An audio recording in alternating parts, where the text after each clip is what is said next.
Hello नमस्कार, जय हिंद, वंदे मातरम। आप देख रहे हैं जियो न्यूज और हम आपके लिए लेकर आए हैं देश दुनिया की, आपके राज्य शहर की सिलेक्टेड काम की फटाफट बड़ी खबरें। लेकिन उससे पहले यदि आपने हमारे चैनल को सब्सक्राइब नहीं किया है तो चैनल को सब्सक्राइब करके बेल नोटिफिकेशन ऑन करें और इस वीडियो को ज्यादा से ज्यादा लाइक और शेयर करें। बड़ी खबरें देखने से पहले आपके लिए आज का सवाल, दिल्ली किस नदी के किनारे बसा हुआ है? Option A Yamuna, option B Ganga, option C Gomti और ऑप्शन डी सरयू। इस सवाल का जवाब हमें कमेंट करें और आप किस राज्य और शहर की ज्यादा खबरें देखना चाहते हैं हमें कमेंट करके बताएं ताकि हम आपके राज्य शहर की ज्यादा खबरें दिखा सकें। चलिए अब देखते हैं आज की फटाफट बड़ी खबरें। सितंबर में 15 दिन बैंक रहेंगे बंद। 4 रविवार 2 शनिवार के अलावा अलग अलग जगहों पर 9 दिन बैंकों में कामकाज नहीं होगा। अगले महीने यानी सितंबर में अलग अलग राज्यों व शहरों में कुल 15 दिन बैंक बंद रहेंगे। आरबीआई कैलेंडर के मुताबिक 4 रविवार और दूसरे चौथे शनिवार के अलावा 9 दिन अलग अलग जगहों पर बैंकों में कामकाज नहीं होगा। 3 सितंबर को कर्मा पूजा की वजह से रांची में बैंक बंद रहेंगे। 4 सितंबर को पहला ओणम है जिसकी वजह से कोच्चि और तमिलनाडु में बैंक बंद रहेंगे। 5 सितंबर को ईद ए मिलाद उन नबी या थिरुवोनम की वजह से महाराष्ट्र, कर्नाटक, तमिलनाडु, उत्तर प्रदेश, दिल्ली, जम्मू कश्मीर और समेत कई राज्यों में बैंक बंद रहेंगे। 6 सितंबर को ईद ए मिलाद या इंद्र जात्रा की वजह से गंगटोक, रायपुर और श्रीनगर में बैंक बंद रहेंगे। 7 सितंबर को रविवार है जिस वजह से सभी जगह पर बैंक बंद रहेंगे। 12 सितंबर को ईद ए मिलाद के बाद शुक्रवार यहाँ जम्मू कश्मीर, श्रीनगर और जयपुर में बैंक बंद रहेंगे। 13 सितंबर को दूसरा शनिवार है जिसकी वजह से सभी जगह बैंक बंद रहेंगे। 14 सितंबर और 21 सितंबर को रविवार है जिस वजह से सभी जगह बैंक बंद रहेंगे। 22 सितंबर को नवरात्र स्थापना है जिस वजह से जयपुर में बैंक बंद रहेंगे। 23 सितंबर को महाराजा हरि सिंह जी के जन्मदिन है जिस वजह से जम्मू में बैंक बंद रहेंगे। 27 सितंबर को चौथा शनिवार है और 28 सितंबर को रविवार है जिस वजह से सभी जगह बैंक बंद रहेंगे। 29 सितंबर को महासप्तमी या दुर्गा पूजा है जिस वजह से अगरतला, गुवाहाटी, इम्फाल, कोलकाता, पटना, रांची में बैंक बंद रहेंगे। 30 सितंबर को महाअष्टमी या दुर्गा पूजा की वजह से अगरतला, गुवाहाटी, इम्फाल, कोलकाता, रांची, भुवनेश्वर, जयपुर में बैंक बंद रहेंगे। मोदी ने जिनपिंग को भारत आने का न्योता दिया। आतंकवाद से लड़ने में चीन का साथ मांगा। मुइजू और ओली से भी मिले। 7 साल बाद चीन पहुंचे पीएम मोदी ने राष्ट्रपति शी जिनपिंग से मुलाकात की है। दोनों के बीच 50 मिनट बातचीत हुई। बातचीत के बाद मोदी ने जिनपिंग को भारत में आयोजित ब्रिक्स 2026 में आने का न्योता दिया है। इससे पहले उन्होंने जिनपिंग के सामने आतंकवाद का मुद्दा उठाया। रिपोर्ट्स के मुताबिक मोदी ने इसे वैश्विक मुद्दा बताया और साथ देने की मांग की है। मीटिंग में जिनपिंग ने कहा कि पीएम मोदी से मिलकर खुशी हुई। ड्रैगन यानी चीन और हाथी यानी भारत को साथ आना चाहिए। समिट के बाद मोदी आधिकारिक स्वागत समारोह में पहुंचे। यहां उन्होंने नेपाल के पीएम केपी ओली, मालदीव के राष्ट्रपति मुइजू समेत कई नेताओं से मुलाकात की। पटना में राहुल गांधी की यात्रा को लेकर कांग्रेस की तैयारी। अखिलेश सिंह बोले, महागठबंधन के प्रदर्शन में बड़े नेता होंगे शामिल, सरकार बनाने का दावा किया। पटना में राहुल गांधी की वोटर अधिकार यात्रा को लेकर कांग्रेस ने प्रेस कॉन्फ्रेंस का आयोजन किया। इस दौरान कांग्रेस के मीडिया विभाग के चेयरमैन पवन खेड़ा ने कहा कि कल ऐतिहासिक दिन है, सभी महागठबंधन के नेता मार्च करेंगे और अंतिम तारीख है। बता दें, एआईसीसी के सभी मेंबर केसी वेणुगोपाल, भूपेश बघेल, रेवंत रेड्डी, अशोक गहलोत, हेमंत सोरेन, डी शिवकुमार मौजूद रहेंगे। वहीं हिमाचल प्रदेश के सीएम सुखविंदर सिंह सुक्खू को आमंत्रित किया गया है। चुनाव आयोग में एसआईआर के तहत ऑब्जेक्शन जमा कराने की अंतिम तिथि और हमने उन सब की शिकायत ली है जो बीजेपी को वोट देते हैं या नोटा दबाते हैं। राहुल गांधी को कई भाजपा के लोग काले झंडे दिखाए और यहां मगर राहुल गांधी ने उन्हें चॉकलेट खिलाई। एलयू के दीक्षांत समारोह में 1,26,254 को मिलेगी उपाधि। 105 मेधावियों को मिलेंगे 198 पदक। छात्राओं को मिलेंगे 80% मेडल्स। लखनऊ विश्वविद्यालय के 68वें दीक्षांत समारोह के 80% पदक छात्राओं के हिस्से में आए हैं। छात्रा श्रद्धा यादव को सबसे ज्यादा 9 पदक मिले हैं जबकि दूसरे स्थान पर चित्रा साहू को 8 पदक प्रदान किए जाएंगे। कुल 105 मेधावियों को 198 पदक दिए जाएंगे। विश्वविद्यालय ने पदकों की सूची जारी कर दी है और पदकों की सूची में शीर्ष 10 में से 9 छात्राएं हैं और 1 छात्र शामिल हैं। कुल 176 स्वर्ण और 2 रजत और 10 कांस्य पदक के साथ 2 बुक प्राइज दिए जाएंगे। बता दें कि 10 सितंबर को प्रस्तावित इस दीक्षांत समारोह में 92 पदक विश्वविद्यालय परिसर के स्टूडेंट्स को, जबकि 106 पदक संबद्ध कॉलेजों के छात्र छात्राओं को दिए जाएंगे। समारोह में 1,10,810 यूजी उपाधि, 15,200 पीजी उपाधि, 242 डिप्लोमा और 2 प्रमाण पत्र बांटे जाएंगे और इनमें 57,353 छात्र और 68,901 छात्राएं हैं। बसपा विधायक उमाशंकर ने किया 60 करोड़ का अवैध खनन, अफसरों ने जुर्माना कम कर यूपी सरकार को लगाई चपत, सीएजी रिपोर्ट में खुलासा। बसपा विधायक उमाशंकर सिंह की फर्म ने सोनभद्र में जमकर अवैध खनन किया, इसका खुलासा सीएजी की रिपोर्ट में हुआ है।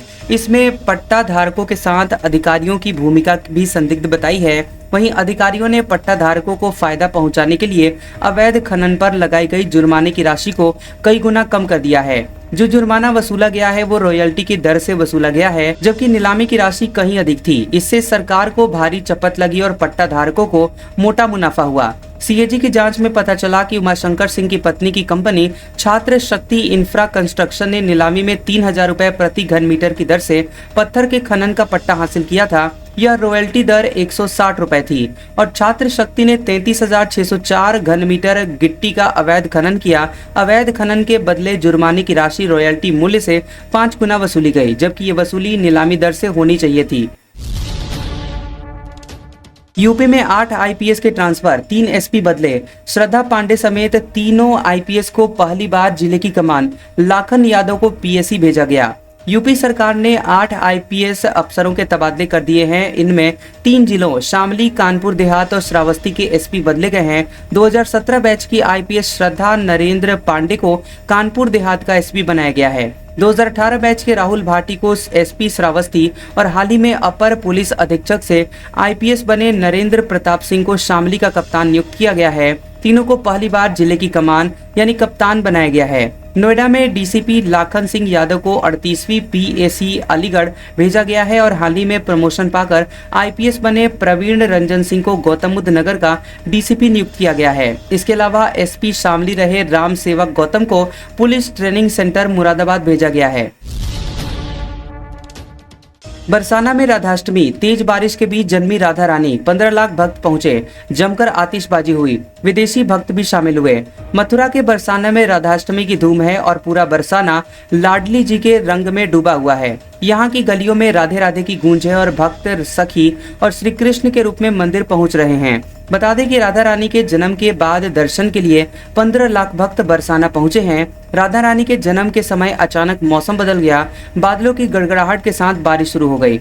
कमल पुष्प से वृष भानु दुलारी राधा रानी प्रकट हुई। घंटे घड़ियाल की ध्वनि से पूरा मंदिर परिसर गूंज उठा। लाखों श्रद्धालु राधे राधे के जयकारे लगाते रहे। यूक्रेन जंग पर जयशंकर बोले, भारत को निशाना बनाना गलत, हम बातचीत के हिमायती। ट्रंप ने रूसी तेल खरीदने की वजह से 25% टैरिफ लगाया। विदेश मंत्री एच जयशंकर ने फिनलैंड के विदेश मंत्री से फोन पर बातचीत में कहा कि रूस यूक्रेन युद्ध को लेकर भारत को गलत तरीके से निशाना नहीं बनाया जाना चाहिए। भारत हमेशा शांति और बातचीत की वकालत करता रहा है। उन्होंने एक्स पर लिखा कि आज फिनलैंड के विदेश मंत्री से फोन पर बात हुई। हमने यूक्रेन जंग और इसके असर पर बात की और इस मामले में भारत को गलत तरीके से निशाना नहीं बनाया जाना चाहिए। हम बातचीत और डिप्लोमेसी के पक्ष में हैं। दरअसल अमेरिकी राष्ट्रपति डोनाल्ड ट्रंप पर रूसी तेल खरीद की वजह से उन्होंने भारत पर 25% एक्स्ट्रा टैरिफ लगाया है और ट्रंप का कहना है कि भारत रूस से तेल खरीद रहा है, जिस वजह से पुतिन को यूक्रेन जंग जारी रखने में मदद मिल रही है। मोदी के चीन दौरे पर वर्ल्ड मीडिया, सीएनएन ने लिखा, मोदी को रेड कारपेट वेलकम मिला। एनवाईटी ने कहा, ट्रंप से नाराज जिनपिंग ताकत दिखा रहे हैं। पीएम मोदी 30 अगस्त को पूरे 7 साल बाद चीन पहुंचे हैं। उन्होंने संघाई सहयोग संगठन एससीओ की मीटिंग से पहले चीनी राष्ट्रपति शी जिनपिंग से मुलाकात की है। जून 2020 में हुई गलवान झड़प के बाद भारत चीन के संबंध खराब हो गए थे और अब मोदी के इस दौरे से दोनों देशों के संबंध सुधरने की उम्मीद जताई जा रही है। बता दें कि न्यूयॉर्क टाइम्स ने लिखा, एससीओ समिट में चीन दुनिया को अपनी ताकत दिखाएगा। इसके अलावा न्यूयॉर्क टाइम्स ने मोदी, जिनपिंग और पुतिन की तस्वीर के साथ रिपोर्ट में लिखा कि शी जिनपिंग ने के लिए इससे बेहतर मौका शायद ही कोई हो सकता था। बॉडीगार्ड्स के जरिए इजरायली लीडर्स तक पहुंचा था इजराइल। 100 फुट गहरे बंकर में चल रही सीक्रेट मीटिंग हैक की, फिर 6 बम गिराए। खबर है कि ईरान और इजराइल के बीच जंग शुरू हुए 4 दिन बीत चुके थे और इजराइल को मुंहतोड़ जवाब देने के लिए ईरान के सुप्रीम नेशनल सिक्योरिटी काउंसिल की एक गुप्त बैठक चल रही थी। यह बैठक पहाड़ के नीचे 100 फीट गहरे बंकर में चल रही थी और बैठक इतनी गोपनीय थी कि कुछ खास लोग जैसे राष्ट्रपति मसूद पजेशकियान, खुफिया मंत्रालय के मुखिया और कुछ शीर्ष सैनिक कमांडर ही इस जगह और मीटिंग के समय से वाकिफ थे। लेकिन बैठक शुरू होने के कुछ ही देर बाद बंकर पर इजराइल ने हमला बोल दिया। इजरायली सेना ने बंकर के 2 दरवाजों को अपना निशाना बनाया और 6 बम गिराए। धमाके के बाद अंदर मौजूद लोगों के लिए सांस लेना मुश्किल हो गया। इस हमले में किसी भी बड़े लीडर की जान नहीं गई, लेकिन राष्ट्रपति मसूद इसमें घायल हो गए थे। इसके साथ ही बाहर मौजूद सभी बॉडीगार्ड्स मारे गए थे। भारत बना यूक्रेन का सबसे बड़ा डीजल सप्लायर। जुलाई में हर दिन 2700 टन डीजल बेचा। रूसी तेल की वजह से अमेरिका ने टैरिफ लगाया था। भारत ने जुलाई 2025 में यूक्रेन को सबसे ज्यादा डीजल सप्लाई किया। यूक्रेन की ऑयल मार्केट एनालिटिक्स फर्म नाफ्टोरिनोक ने इस बात की जानकारी दी है। डीजल सप्लाई में ये उछाल ऐसे समय में आया है जब अमेरिका ने भारत के रूसी तेल आयात को लेकर उस पर 50% पनिशिटिव टैक्स लगाए हैं। नाफ्टोरिनोक के मुताबिक भारत ने इस महीने यूक्रेन की डीजल जरूरतों का 15.5% हिस्सा पूरा किया, जो कि पिछले साल जुलाई 2024 में मात्र 1.9% था। जुलाई 2025 में भारत ने हर दिन औसतन 2700 टन डीजल यूक्रेन को भेजा, जो कि इस साल के सबसे ऊंचे मासिक निर्यात आंकड़ों में से एक है। एफपीआई ने अगस्त में भारतीय शेयर बाजार से 35,000 करोड़ निकाले। यह पिछले 6 महीनों में सबसे बड़ी निकासी। बता दें कि अगस्त 2025 में फॉरेन पोर्टफोलियो इन्वेस्टर्स यानी एफपीआई ने भारतीय शेयर बाजार से तकरीबन 35,000 करोड़ रुपए, लगभग $4 बिलियन यानी 34,993 करोड़ रुपए निकाल लिए। यह पिछले 6 महीने में सबसे बड़ी बिकवाली है और इससे पहले फरवरी में पीएफआई ने 34,574 करोड़ रुपए की बिकवाली की थी। बाजार एनालिटिस्ट्स का मानना है कि इसकी वजह अमेरिका के भारतीय एक्सपोर्ट पर लगाए गए भारी भरकम टैरिफ और भारत के शेयरों की ऊंची कीमतें हैं। जुलाई में एफपीआई ने 17,741 करोड़ रुपए निकाले थे, यानी अगस्त की बिकवाली उससे लगभग दोगुनी रही। डिपॉजिटरी डेटा के मुताबिक 2025 में अब तक विदेशी निवेशकों ने शेयर बाजार से टोटल 1,30,000 करोड़ रुपए निकाल लिए हैं। पंजाब सीएम ने पीएम से 60,000 करोड़ रुपए मांगे। बोले प्रति एकड़ 50,000 देने को तैयार, केंद्र मदद करे। 3 लाख एकड़ फसल डूबी। खबर है कि पंजाब के 9 जिले इन दिनों बाढ़ से बुरी तरह से प्रभावित हैं। कई गांवों और शहरों में पानी भर गया है, जिससे लोगों के घर और फसलें दोनों बर्बाद हो गए हैं। मुख्यमंत्री भगवंत मान ने इस स्थिति पर चिंता जताते हुए प्रधानमंत्री नरेंद्र मोदी को पत्र लिखा है। उन्होंने केंद्र सरकार से रुके हुए 60,000 करोड़ रुपए का फंड तुरंत जारी करने की मांग की है। सीएम ने बताया कि अब तक 1,000 से ज्यादा गांव बाढ़ की चपेट में आ चुके हैं और लाखों लोग प्रभावित हुए हैं। करीब 3 लाख एकड़ कृषि योग्य भूमि जलमग्न हो चुकी है और बाढ़ का सबसे ज्यादा असर गुरदासपुर, कपूरथला, अमृतसर, पठानकोट, फिरोजपुर, फाजिलका और होशियारपुर जिलों में देखा जा रहा है। अमेरिकी टैरिफ से पंजाब को 30,000 करोड़ रुपए का नुकसान। 8,000 करोड़ तो केवल कपड़ा निर्यात, ऑर्डर होने लगे होल्ड। पाकिस्तान को इससे फायदा। अमेरिका के 50% टैरिफ वॉर से पंजाब की इंडस्ट्री को 30,000 करोड़ रुपए का नुकसान होगा। इसका असर भी दिखना शुरू हो गया है और कई इंडस्ट्रियलिस्ट के ऑर्डर रुक गए हैं। टैरिफ के कारण पंजाब के 7 इंडस्ट्रियल सेक्टर का ही अकेले 20,000 करोड़ रुपए का नुकसान हुआ है। इनमें कपड़ा, machine tools, fasteners, auto parts, खेल और लेदर और खेती उपकरण इंडस्ट्री शामिल हैं। इन उद्योगों से जुड़े हुए उद्योगपतियों का कहना है कि अमेरिका के भारत पर बढ़ाए गए टैरिफ का फायदा पड़ोसी देश पाकिस्तान, बांग्लादेश और चीन को होगा। सुप्रीम कोर्ट बार एसोसिएशन बोला महिला जजों की संख्या बेहद कम। उत्तराखंड, त्रिपुरा समेत 4 हाई कोर्ट में एक भी नहीं। प्रस्ताव पारित कर इसे चिंताजनक बताया। सुप्रीम कोर्ट बार एसोसिएशन ने एक प्रस्ताव पास कर देश की अदालतों में महिलाओं की बेहद कम मौजूदगी पर गंभीर चिंता जताई है। एसोसिएशन ने कहा है कि सुप्रीम कोर्ट और हाई कोर्ट्स में महिला जजों का प्रतिनिधित्व बेहद असमान और चिंताजनक है। बार एसोसिएशन के मुताबिक देश भर में हाई कोर्ट्स के करीब 1100 स्वीकृत पद हैं, जिनमें से लगभग 670 पर पुरुष जज हैं, जबकि केवल 103 पदों पर ही महिलाएं हैं। उत्तराखंड, त्रिपुरा, मेघालय और मणिपुर हाई कोर्ट्स में तो एक भी महिला जज नहीं है। इसको लेकर एसोसिएशन के अध्यक्ष वरिष्ठ अधिवक्ता विकास सिंह और सचिव प्रिया बघेल की अगुवाई में प्रस्ताव भी पारित किया गया। यह कदम जस्टिस आलोक आराधे और विपुल एम पंचोली ने सुप्रीम कोर्ट जज के रूप में शपथ लेने के एक दिन बाद आया है। केरल में पहली बार सियासत के सेंटर पॉइंट बन रहे हिंदू, वाम सरकार करा रही अयप्पा सम्मेलन, 20 सितंबर से सबरीमला मंदिर में आयोजन। केरल में अगले साल विधानसभा के चुनाव होने वाले हैं, समय कम है, इसलिए राजनीतिक दलों ने अपने सियासी मैदान और चुनावी हथियार तैयार करने शुरू कर दिए हैं। बड़ी बात यह है कि इन मैदानों के केंद्र में पहली बार हिंदू ज्यादा नजर आ रहे हैं। केरल में वाम दल CPIM की सरकार है, जिसे नास्तिक भी माना जाता है, लेकिन यही दल इस बार भगवान अयप्पा का आह्वान करने जा रही है। मुख्यमंत्री पिनराई विजयन ने 20 सितंबर से सबरीमला की तलहटी में बसे पंपा में 3 दिवसीय ग्लोबल अयप्पा संगमम का आयोजन किया है और इसमें केरल के सभी पंथों के हिंदू संतों, उच्च ब्राह्मणों समेत सभी जाति वर्गों को आमंत्रित किया गया है।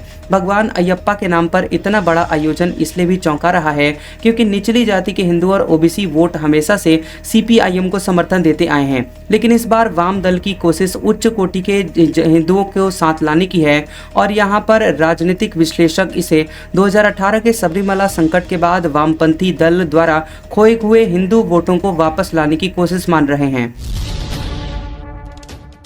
मन की बात में PM मोदी बोले, प्राकृतिक आपदाएं हमारे देश की परीक्षा ले रही हैं। UPSC में सिलेक्ट न होने वाले उम्मीदवारों को प्रतिभा सेतु के जरिए नौकरी। खबर है कि प्रधानमंत्री नरेंद्र मोदी ने अपने रेडियो शो मन की बात के 125वें एपिसोड में प्राकृतिक आपदा, खेल खिलाड़ी, इनोवेशन, शिक्षा, वोकल फॉर लोकल पर बात की। उन्होंने कहा कि इस मानसून के मौसम में प्राकृतिक आपदाएं हमारे देश की परीक्षा ले रही हैं। उन्होंने कहा कि पिछले कुछ हफ्तों हमने भीषण बाढ़, भूस्खलन देखे हैं। इन घटनाओं ने हर भारतीय को दुख पहुंचाया।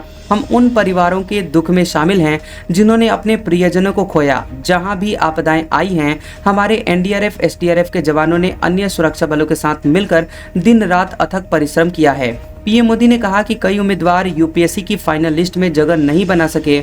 उनकी जानकारी डिजिटल प्लेटफॉर्म प्रतिभा सेतु ऐप पर उपलब्ध करवाई जा रही है, जो देश की बड़ी बड़ी कंपनियों के साथ शेयर की जाएंगी ताकि उन्हें इन कंपनियों में अच्छी जॉब मिल सके।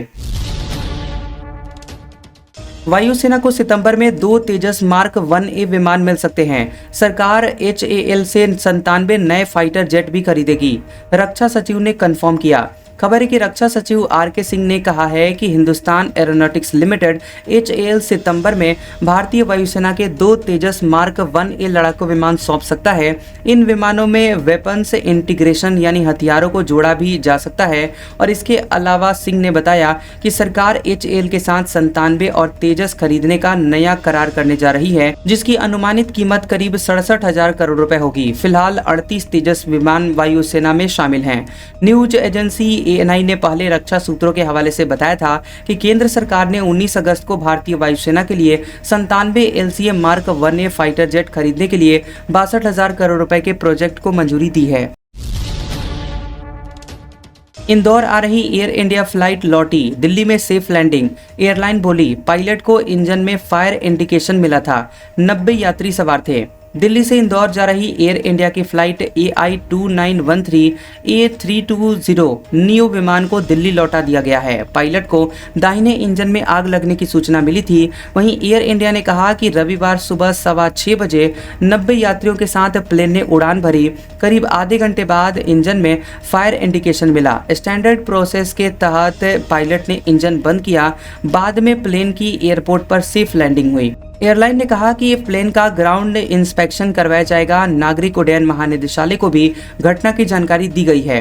दरअसल 29 अगस्त को भी दिल्ली से श्रीनगर आ रही स्पाइसजेट की फ्लाइट की इमरजेंसी लैंडिंग हुई थी। अधिकारियों ने बताया था कि फ्लाइट SG385 में प्रेशराइजेशन की समस्या के कारण दोपहर 3:27 पर श्रीनगर एयरपोर्ट पर सुरक्षित उतारा गया था।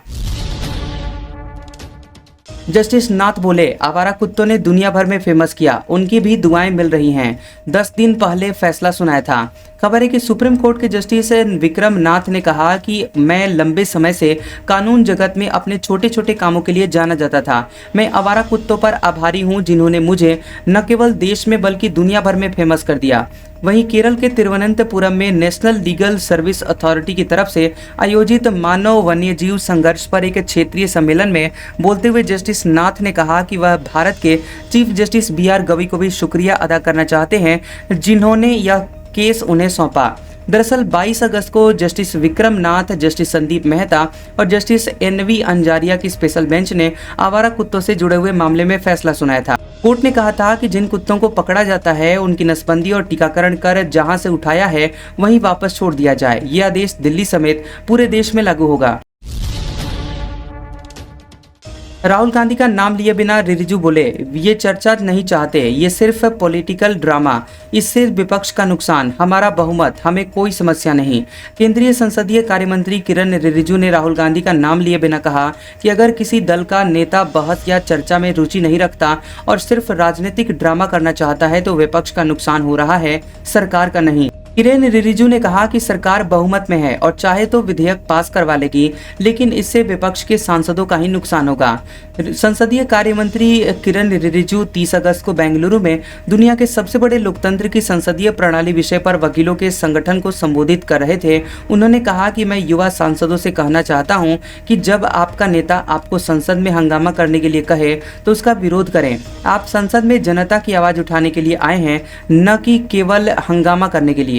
आज का सुविचार, आपकी जिंदगी में होने वाली हर चीज के जिम्मेदार आप खुद हैं। इस बात को आप जितनी जल्दी मान लेंगे, आपकी जिंदगी उतनी जल्दी बेहतर हो जाएगी। कैसा लगा ये वीडियो हमें कमेंट सेक्शन में जरूर बताएं। वीडियो पसंद आया हो तो वीडियो को लाइक और शेयर करें और ऐसी इंटरेस्टिंग वीडियोस देखने के लिए हमारे चैनल जियोबी न्यूज को सब्सक्राइब करें और बेल आइकॉन को दबाएं। और हमारे ओल्ड और लेटेस्ट वीडियोस देखने के लिए हमारे प्लेलिस्ट और कम्युनिटी टैब को जरूर चेक करें। तो मिलते हैं अगले वीडियो में, तब तक के लिए आपका शुक्रिया।